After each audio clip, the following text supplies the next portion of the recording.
Discalculia, por Francisco Peralta y Luis Toledano. Usamos las matemáticas de forma diaria. Es una materia fundamental para la economía y casi para cualquier actividad. Cuando vamos al supermercado a hacer la compra, para saber la hora, para orientarnos en el espacio e incluso para saber las cantidades a la hora de cocinar. Por lo que la discalculia puede afectar a las situaciones cotidianas y a la hora de desenvolvernos con los demás.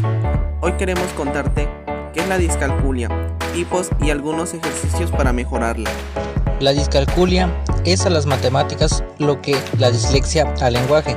A menudo, la discalculia se refiere a una amplia variedad de problemas relacionados con la dificultad del aprendizaje de matemáticas, pero hay que saber diferenciar a aquellas personas que les resulta difícil las matemáticas y las que padecen dicho trastorno o discalculia.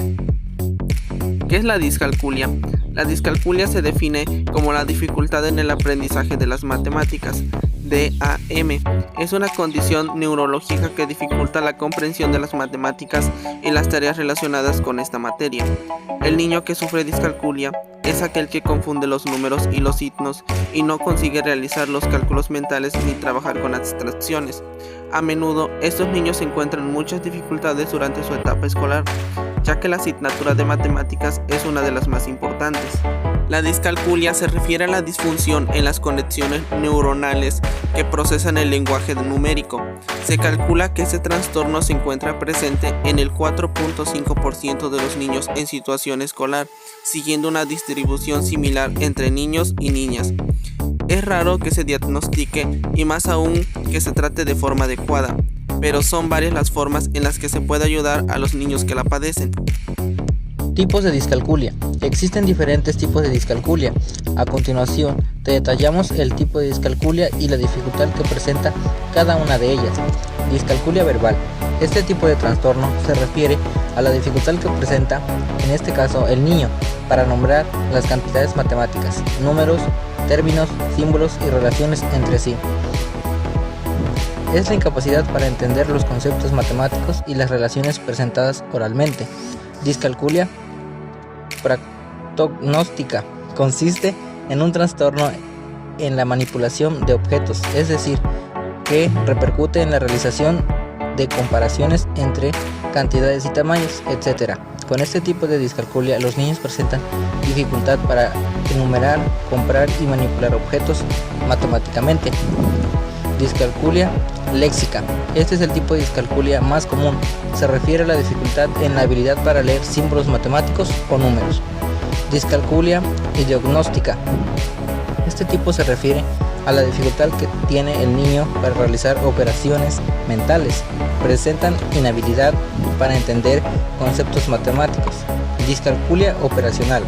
Esta última se refiere en los tipos de discalculia a la dificultad para realizar las diferentes operaciones matemáticas requeridas. Síntomas de la discalculia. Dificultad del aprendizaje. Cuando hablamos de síntomas de la discalculia, hacemos referencia a las habilidades que requieren una buena coordinación temporal y espacial. Esto está muy ligado a la adquisición y el manejo de operaciones matemáticas. Son varios los síntomas de la discalculia reconocibles. Dificultad para reconocer el significado de los números.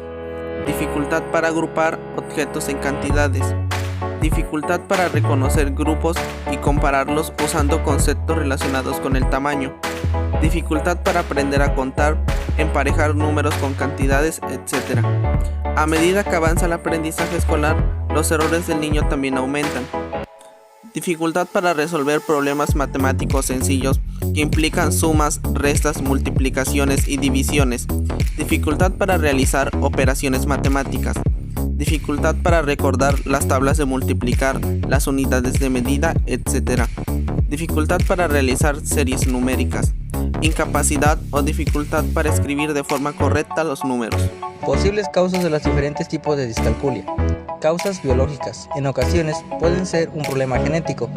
Estas malformaciones se manifiestan en las personas en forma de dificultades para entender las matemáticas. Daño cerebral. Puede darse el caso de que sea discalculia adquirida, en este caso por una lesión cerebral, es decir, la padecen personas tras sufrir este tipo de lesión y que antes no presentaba ningún problema, aunque también se da en personas que se encuentran en el proceso natural de aprendizaje. En este caso, se conoce a este tipo de discalculia como evolutiva. Causas ambientales, refiriéndose al tipo de educación y estimulación. Ejercicios discalculia. ¿Cómo mejorar en clase los diferentes tipos de discalculia? Hacer ejercicios de reparto con ejemplos reales. Con el fin de ayudar a los niños en los diferentes tipos de discalculia, existen algunos ejercicios, en ocasiones de los más sencillos. Por ejemplo, comenzar en clase con el reparto de ceras de colores, folios con dibujos. Consiste en repartir un objeto de formas diferentes según las diferentes acciones que queremos conseguir. Partición de un número. Este ejercicio de discalculia consiste en partir un número tantas veces como sea posible. Por ejemplo, trabajar con el número 12 y descomponerlo en 10 más 2, 6 más 6. Se trata de estimularlos para que poco a poco vayan mejorando los diferentes tipos de discalculia. Se pueden hacer tantos ejemplos como se te ocurran. Si estás en clase y detectas que hay algún tema que llama más su atención que otros, puedes intentar asociar los ejercicios para que se muestren motivados. Dominó. Este juego milenario puede ayudar con los diferentes tipos de discalculia mediante el método asociativo. Al realizar piezas iguales puede mejorar y asociarlo en actividades reales. Presentó alumno Luis Antonio Toledano Ramiro y alumno Francisco Peralta Ruiz en la licenciatura en Pedagogía del octavo cuatrimestre, en la materia de desarrollo del lenguaje en la primaria infancia a cargo de la maestra Talía Luna Jiménez. Muchas gracias por su atención.